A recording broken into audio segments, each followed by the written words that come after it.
Welcome back to Labor and Delivery. Just wanted to share with you my birth experiences because I had 3 of them and all of them were different. Baby number 1 was my daughter Sophie, who welcomed me to be a mom. She came out sunny side up, which means she was looking up at the ceiling when typically most babies come out looking down at the floor. Causes a lot of back pain. It's the baby's positioned a little crooked. So when we tell you to up, move around, get your butt in the air, please do all those things. So Sophie, I had an epidural, didn't feel a single thing at all, and had a baby. Baby number 2. So Sophie took about 6 hours. Typical first-time mommies for inductions could be 1, 2, or 3 days. You can be in spontaneous labor for 12 to 24 hours. With Sophie, my first, she was ruptured, like the water had been leaking for 24 hours. And then the following day I went over and was given Pitocin. 6 hours later, I had her with an epidural. Baby number 2 brings me to Max. Max, I had a midwife with. I had much different goals. I knew what I was getting myself into. I was in the nursing program to become a labor and delivery nurse. I was in my OB rotation. I desired a midwife delivery. I desired a birth with no pain medication. I wanted to have more control over it, and I was a little more educated too. So Max was a different experience. I went into the hospital because I was having these mini contractions, but not painful, but lasted a while. And my midwife was going out of town and I really wanted her to deliver me. And I was 39 plus weeks. So I went in. I was 3 centimeters when I got there. So she said, let me just break your water and see what happens. She broke my water and 3 hours later I had Max. And I remember the moment I was sitting on the ball and I says, I can't do this anymore. It hurts so bad.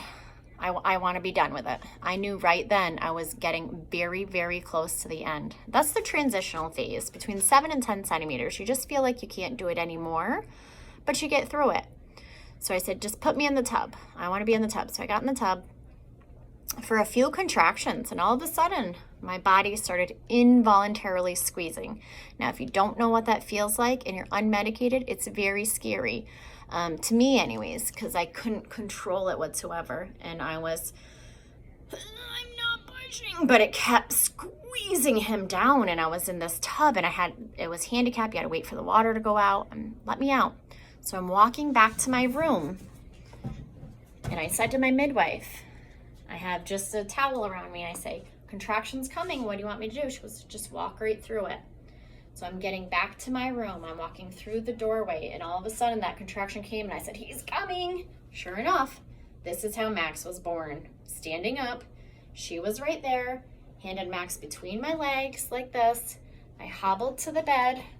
I set him down. Holy smokes, what a different experience than my first one. Baby number 3 was here where I currently work right now. So knowing how Max came, I said, if you leave, you're gonna miss the birth of this baby. They just come right out like that. And so same thing, I got to that, oh my God, it hurts so bad. My water had broke at home and contractions came about 30 minutes later, very mild, menstrual-like cramp that got stronger and stronger and were very painful and uncomfortable. Always get in the tub. It feels 10 times better. So I got in the tub. The doctor came in and it was the on-call. My midwife wasn't available. And I said, listen, you're going to miss this delivery if you leave the room. Oh, you're fine. You're fine. Call me when you need me. Okay, so I get back in. I go to the bathroom, get out of the tub, go back to my bed, and I tell the nurse, the baby is coming. She leaves the room to go get the provider. I roll over, take the sheet off my leg, and here's a baby head. My friend who's there to take photos, you know who you are, left. This is her first delivery she's ever witnessed. Here, the baby's right there. She leaves to go get the nurse who went in to get the doctor. So it was just my husband and I. And in they all come, and there was baby Luke born too. So trust the mom when they say their baby is coming. That's a key factor. You cannot trust somebody who's had a baby before, because that's what happens. Your second time around, Your labor is cut in half and shorter majority of the time. Your pushing phase is cut in half, shorter majority of the time.